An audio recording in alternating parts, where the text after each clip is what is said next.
Hello students, आज हम लोग आप लोगों के डिमांड पर इलेक्ट्रिसिटी चैप्टर का एनसीईआरटी का सॉल्यूशन कराने जा रहे हैं। आप लोग बार बार हमसे कहते रहे कि एनसीईआरटी का न्यूमेरिकल कराइए फिजिक्स का, तो मैंने सोचा कि अब न्यूमेरिकल ही कराते हैं। लेकिन समय कम होने के कारण मैं पूरा न्यूमेरिकल साथ नहीं कराऊँगा। ये इलेक्ट्रिसिटी का ही चैप्टर कराने जा रहे हैं, लेकिन इसमें हम 1 से 6 तक का न्यूमेरिकल कराएंगे। बाकी जो है नेक्स्ट वीडियो में पार्ट 1, पार्ट 2, पार्ट 3 तीन 6 न्यूमेरिकल्स का मैं वीडियो आप लोगों के न्यूमेरिकल्स का आपको वीडियो बना के दूंगा, क्योंकि एक ही बार में अगर सारा न्यूमेरिकल्स बताऊंगा तो आप भी देखेंगे बोर हो जाएंगे। इससे अच्छा मैं छोटा छोटा पार्ट करके 6 क्वेश्चन का करके या 6-7 करके ऐसे बना करके आपको मैं ये वीडियो दे दूँगा। दूसरी चीज़ की अभी इलेक्ट्रिसिटी का क्लास 10th का ये न्यूमेरिकल है कराने जा रहा हूँ, लेकिन नेक्स्ट वीडियोस में हम लेंस के भी कुछ क्वेश्चंस का प्रॉब्लम आ रहा है। बच्चे लोग बोल रहे हैं कि नहीं लेंस का समझ में नहीं आ रहा है कि कैसे इमेज रियल बन गया, कभी इन्वर्टेड बन गया तो कभी, तो वो लेंस का भी मैं इसके बाद ये जो हमारा इलेक्ट्रिसिटी चैप्टर जैसे ही कंप्लीट होगा आप लोगों को मैं ये वीडियो बना के दूंगा। अगर अभी तक आपने हमारे चैनल को सब्सक्राइब नहीं किया है तो आप सब्सक्राइब कर लीजिए और बेल आइकन ज़रूर दबाइए, क्योंकि बहुत सारे स्टूडेंट्स हैं जो चैनल तो सब्सक्राइब कर लिए हैं लेकिन वो बोलते हैं कि सर मेरे पास तो वो वीडियो ही नहीं आता। तो जब तक आप बेल आइकन नहीं दबाएंगे और बेल आइकन में भी ऑल, तब तक वो नोटिफिकेशन आपके पास नहीं जाएगा, और जब नोटिफिकेशन नहीं जाएगा तो आप हमारे वीडियो देखने से वंचित रह पाएंगे। ठीक है, तो इसलिए आप लोग अभी तक अपने चैनल को सब्सक्राइब नहीं किया है तो चैनल को सब्सक्राइब कर लीजिए। और आइए अब हम लोग एनसीईआरटी प्रॉब्लम का क्वेश्चन करने जा रहे हैं, जिसमें से शुरू में कुछ ऑब्जेक्टिव टाइप ही क्वेश्चन है, लेकिन उसका मैं सोल्यूशन करके बताता हूँ कि क्या उसका आंसर जो है वही होगा। तो सबसे पहले पहला क्वेश्चन है, मैं पहला रीड कर देता हूँ। पहला क्वेश्चन दिया हुआ है, a piece of wire resistance R is cut into 5 equal parts. ठीक है, these parts are then connected into the parallel. If the equivalent resistance of this combination is R dash, then find the ratio of R by R dash. और इसके 4 option दिया हुआ है। ए है 1/25, B है 1/5 और सी दिया हुआ है 5 और डी दिया है 25। तो इसका आंसर कैसे हम लोग करते हैं, एक बार क्वेश्चन फिर से सुन लीजिए। A piece of wire resistance R is cut into 5 equal parts. These parts are then connected into the parallel. If the equivalent resistance of this combination is R dash, then find the ratio of R by R dash. यानी हमारे पास question क्या है, question ये है कि पहले तो ये वायर दिया हुआ था, कुछ भी लेंथ रहा होगा, ये वायर मान लेते हैं ए बी दिया है, तो इसका लेंथ है, इसका लेंथ जो भी हो, रेजिस्टेंस इसका आर दिया है। अब क्या किया गया, इस वायर को ना 5 इक्वल पार्ट्स में डिवाइड कर दिया गया, कट कर दिया गया 5 इक्वल पार्ट्स में। मान लेते हैं ये लेंथ वही रहा। जब हम 5 इक्वल पार्ट्स में इसको डिवाइड करेंगे, ये 5 इक्वल पार्ट्स में, तो उस केसेस में हर लेंथ की जो रेजिस्टेंस हो जाएगी वो r/5 हो जाएगा। r/5, r/5, r/5 और ये r/5। ठीक है, रेजिस्टेंस की वैल्यू सबका कम हो गया। ठीक है, क्योंकि इसमें कहीं ये नहीं कहा है कि वायर को स्ट्रेच कर दिया गया है या वायर को फोल्ड कर दिया गया, ऐसा कुछ नहीं कहा है। ठीक है, तो रेजिस्टेंस कुछ इस टाइप से हो जाएगा। अब इसको सबको किस में कनेक्ट कर दिया गया है, सभी वायर को पैरेलल में कनेक्ट कर दिया है। रेजिस्टेंस वायर है ही, ये सबको किस में कनेक्ट कर दिया है, सबको ये पैरेलल में कनेक्ट कर दिया है। सभी वायर्स को ये पैरेलल में कनेक्ट कर दिया, सबको पैरेलल में, इस सबको पैरेलल में ये कनेक्ट कर दिया। अब ये r/5 है, ये भी r/5 है, ये भी r/5 है और ये भी r/5, ये भी r/5, सभी जो है 5 है, पांचों की वैल्यू जो है r/5। अब हम लोग जानते हैं कि पैरेलल कॉम्बिनेशन में जो इक्विवेलेंट रेजिस्टेंस होता है वो किसके इक्वल होता है। पैरेलल कॉम्बिनेशन में इक्विवेलेंट रेजिस्टेंस निकालते हैं तो यहाँ पर Rp निकालेंगे, Rp equivalent resistance in parallel, ये निकालेंगे। तो फॉर्मूला हम लोग क्या जानते हैं, हम लोग जानते हैं 1/Rp equal to 1/R1 plus 1/R2 plus 1/R3 plus 1/R4 plus 1/R5। इस टाइप से हम फॉर्मूला पढ़े हैं। यहाँ पर हम क्या देख पा रहे हैं, R1 भी हमारा R/5 है, R2 भी R5 है, ये R3 भी R/5 है, R4 R5 सभी R/5 है।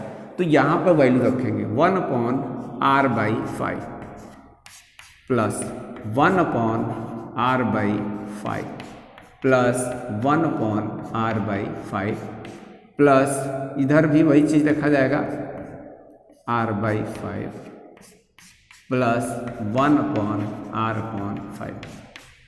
पूरे का एलसीएम कितना आएगा, पहली बात एलसीएम बाद में देखेंगे, पहले ये 1/R/5 है तो 5 सब में चला जाएगा न्यूमरेटर में, यानी ये आ जाएगा 5/R प्लस 5/R, सभी 5/R हो जाएगा, ये सबका रेसिप्रोकल है 5/R प्लस 5/R, ये सभी इतना आ गया। सेम टर्म्स 5 बार जोड़ा गया, वैसे एलसीएम अगर लिया जाएगा तो एलसीएम तो R ही रहेगा और ये आएगा 5 प्लस 5 प्लस 5 प्लस 5 कितने टाइम्स, ये 5 टाइम्स आएगा, 5 बार इसको ऐड किया जाएगा 25 आ जाएगा, 25/R आएगा, ये 1/RP आ गया। अब यहाँ से RP की जब वैल्यू निकालेंगे, RP की 1/RP आया है 25/R, 1RP जब निकालेंगे तो R/25। बट क्वेश्चन से क्या दिया है, ये दिया है कि जो इक्विवेलेंट रेजिस्टेंस है RP वो R' के इक्वल है।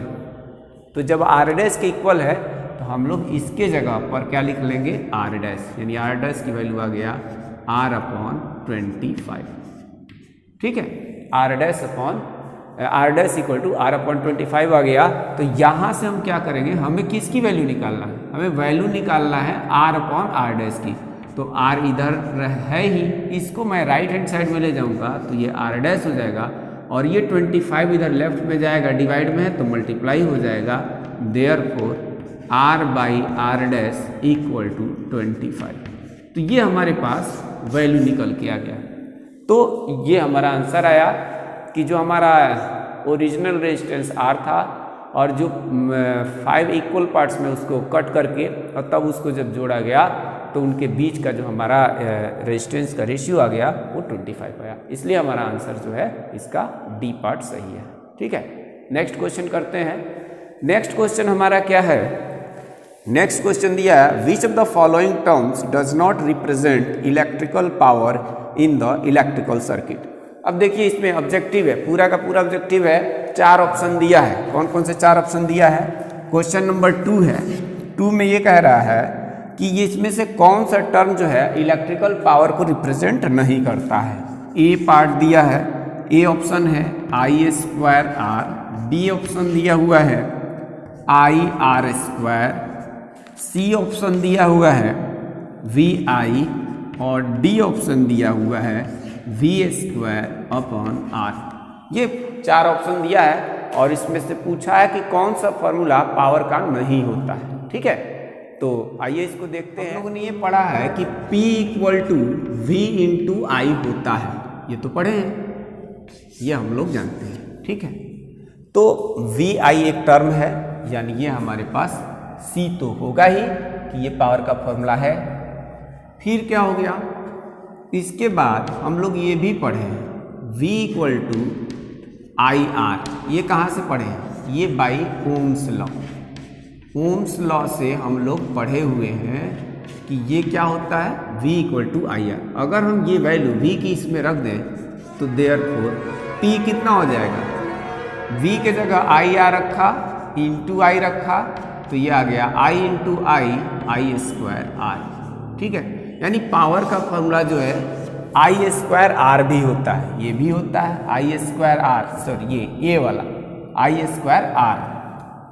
नेक्स्ट देखते हैं, अब हमारा V और R के टर्म्स में देखते हैं कैसे निकलता है। ये जो हमारा इक्वेशन फर्स्ट है, इस इक्वेशन में हम लोग क्या कर सकते हैं, P = V तो सही है और I के जगह ओम्स लॉ से अभी हम लोगों ने पढ़ा कि V = IR होता है ना। तो यहाँ से I की जब वैल्यू निकालेंगे तो V/R लिख सकते हैं, यानी I के जगह पर यहाँ पर V/R रख लिया तो ये हमारे पास इक्वेशन आ जाएगा V² R।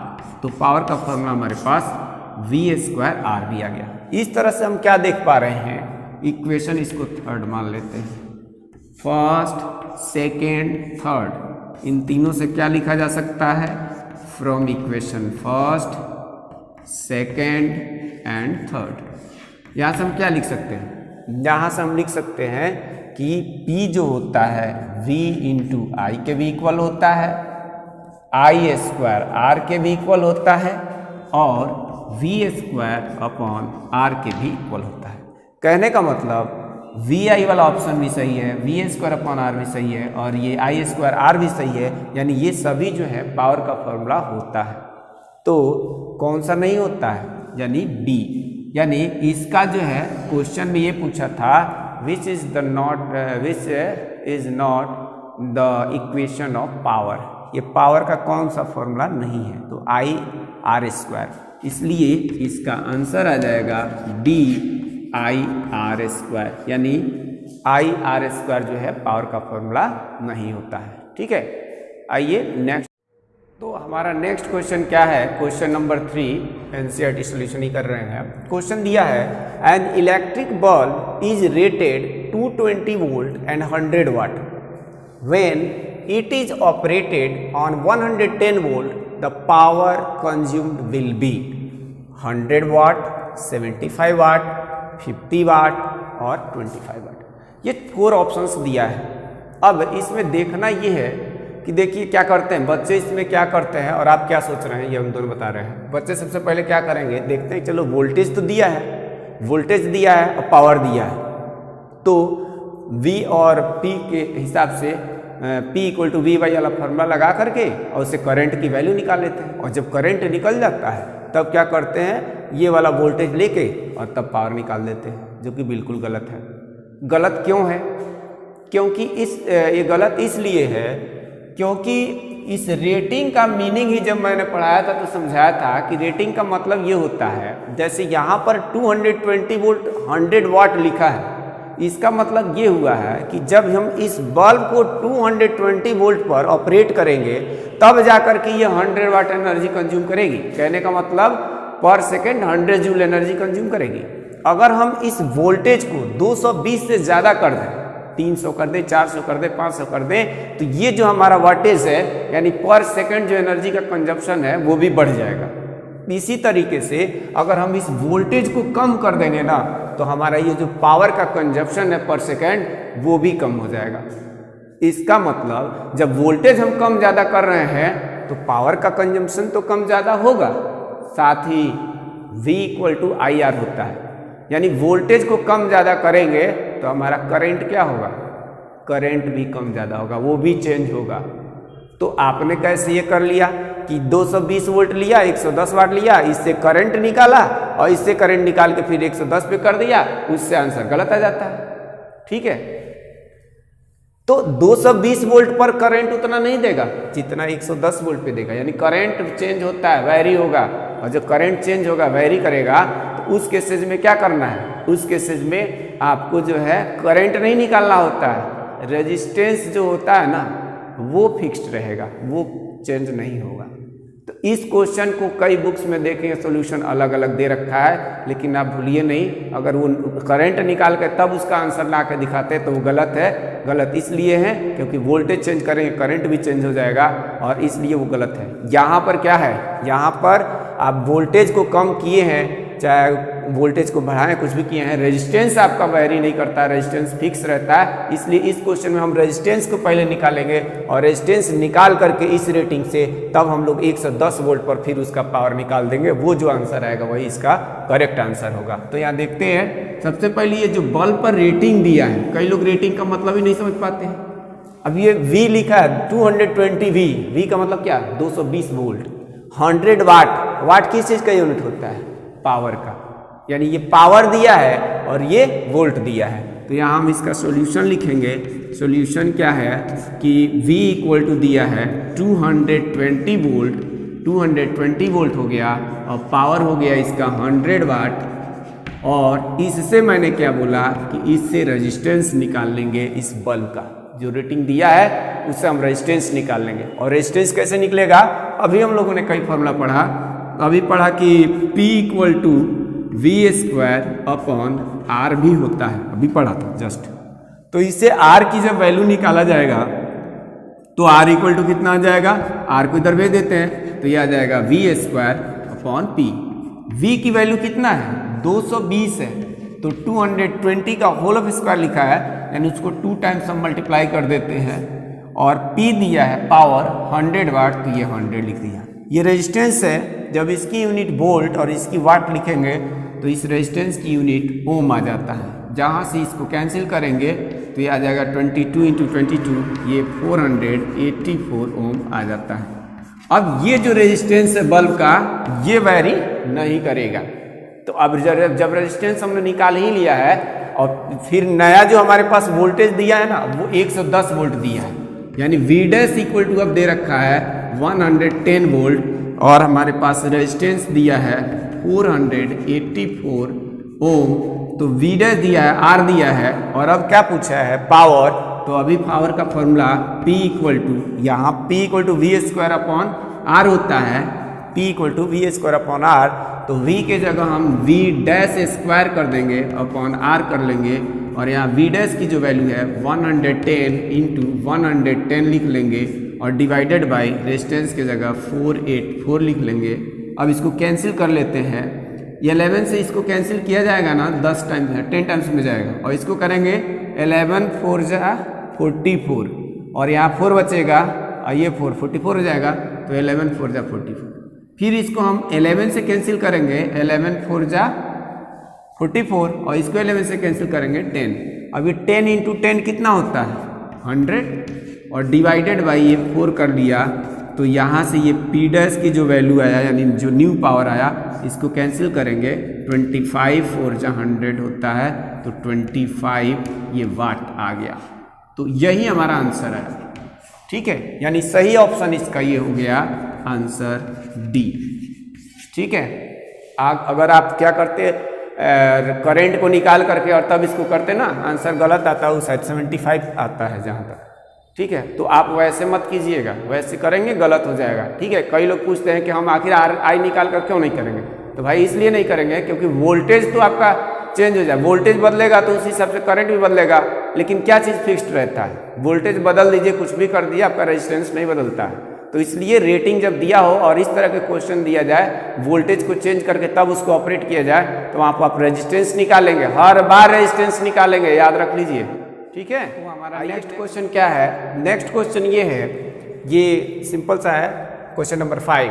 How is the volt meter connected in the circuit to measure the potential difference between 2 points.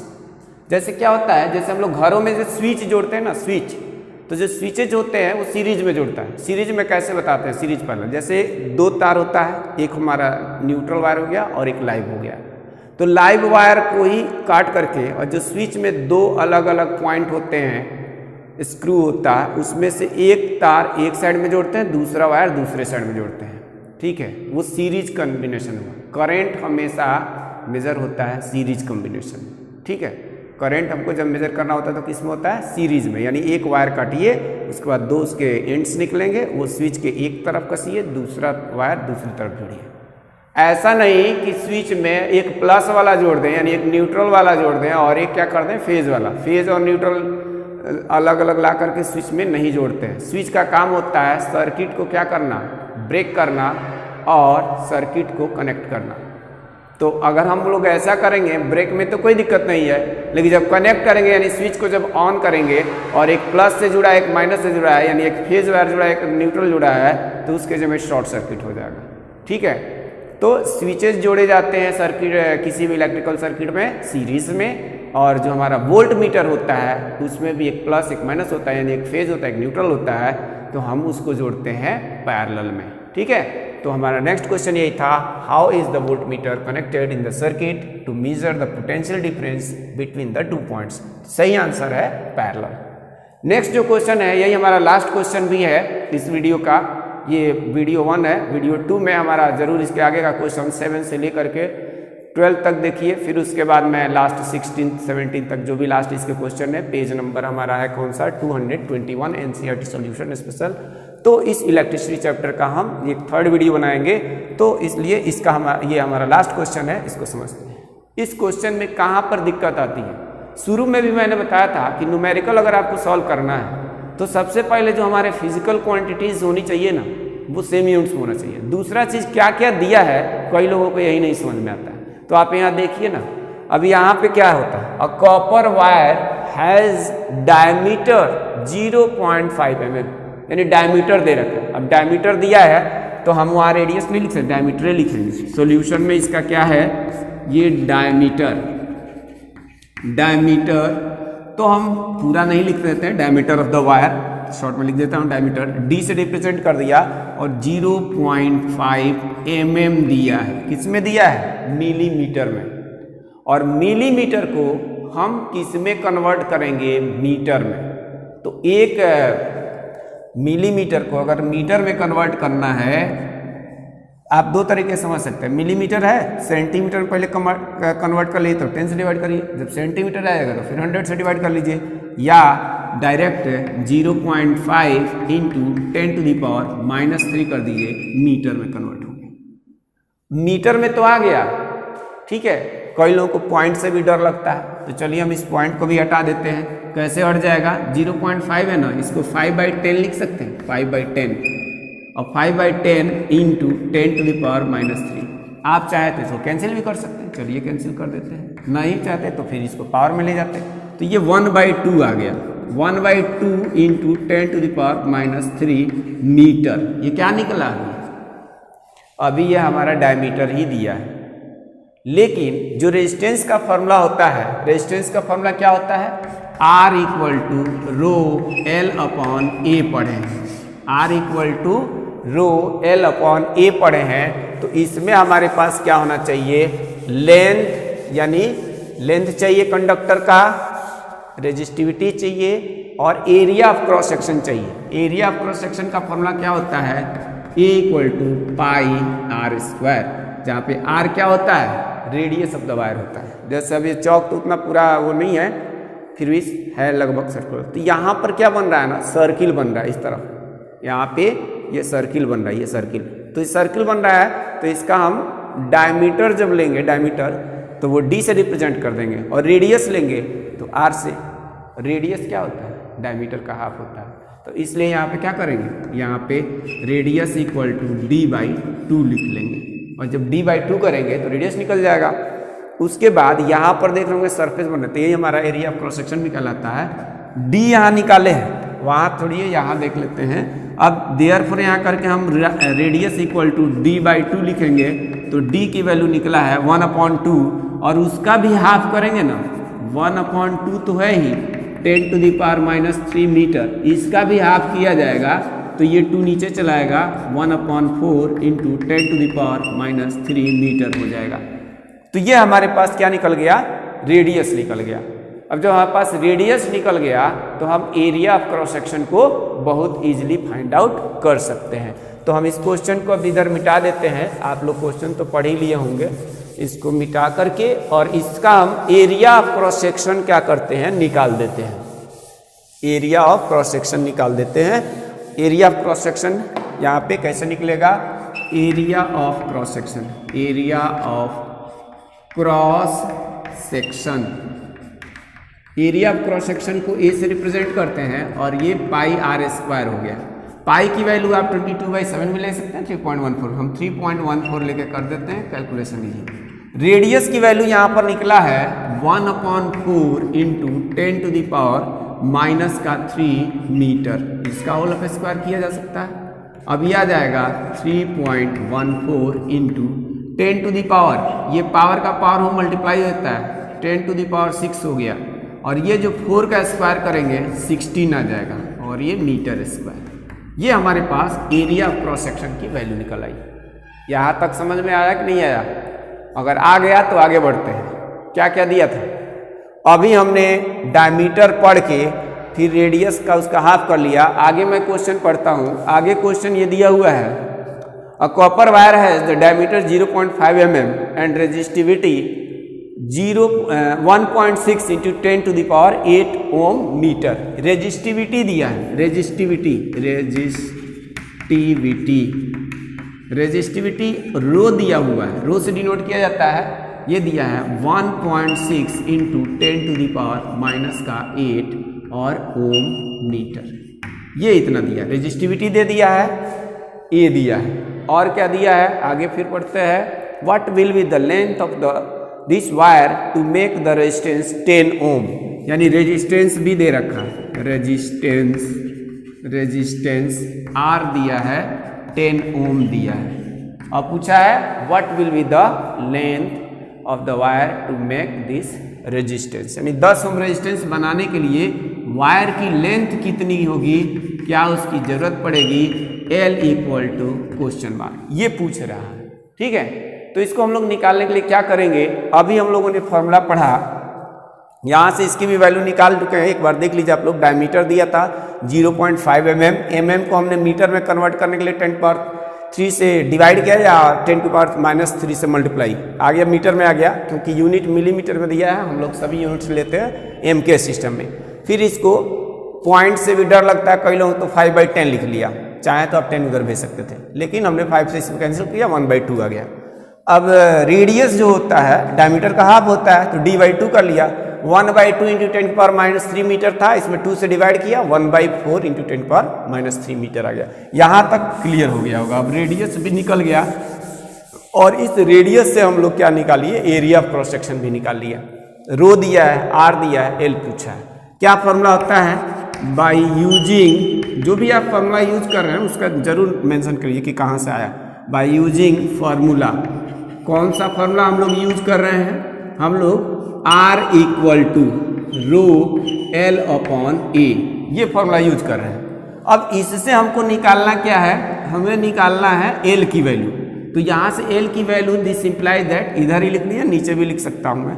इस A तो डिनोमिनेटर में इधर जाएगा ना, मल्टीप्लाई हो जाएगा, यानी ये आ जाएगा A into R equal to rho into L. L की वैल्यू निकालना है, तो यहाँ से L इक्वल टू आ जाएगा ये A into R upon rho. यानी अब हमें करना क्या है ना, कि एरिया ऑफ क्रॉस सेक्शन की वैल्यू रख देना है, रेजिस्टेंस की वैल्यू और रेजिस्टिविटी की वैल्यू, तो लेंथ आ जाएगा। रखते हैं, therefore L equal to area of cross section यहाँ निकला हुआ है 3.14 into 10 to the power -6 divided by 16, तो वो ऑब्वियसली नीचे ही चला जाएगा, इंटू रेजिस्टेंस, रेजिस्टेंस 10 है, ये 10 तो लिख लेंगे, और रो की वैल्यू यहाँ पे दिया है 1.6 इंटू 10 टू दी पावर -8, इतना दिया हुआ है। इसको कैसे सिंप्लीफाई किया जाएगा आगे देखते हैं। यहाँ पर पावर आ जाएगा 10 पावर -6 है ना, और ये 10 पावर 1 है, तो ये आ जाएगा 3.14 इंटू 10 टू दी पावर -5 हो जाएगा, पावर घट जाता है।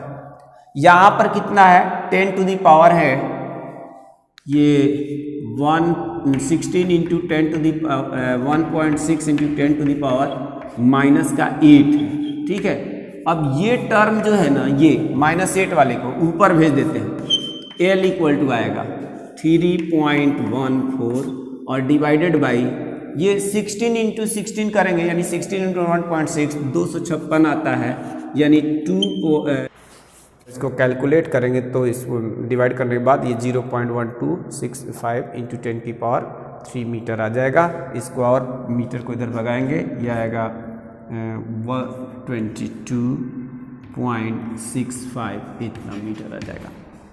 इसका नेक्स्ट पार्ट ये पूछा था कि अगर डायमीटर को डबल कर दिया जाए तो बताइए रेजिस्टेंस कितना हो जाएगा। आप कुछ मत करिएगा, यहाँ पर जो वैल्यू बताया ना, यहाँ पे डायमीटर जब डबल करेंगे तो रेडियस कितना हो जाएगा, रेडियस भी तो उसी प्रकार से चेंज हो जाएगा।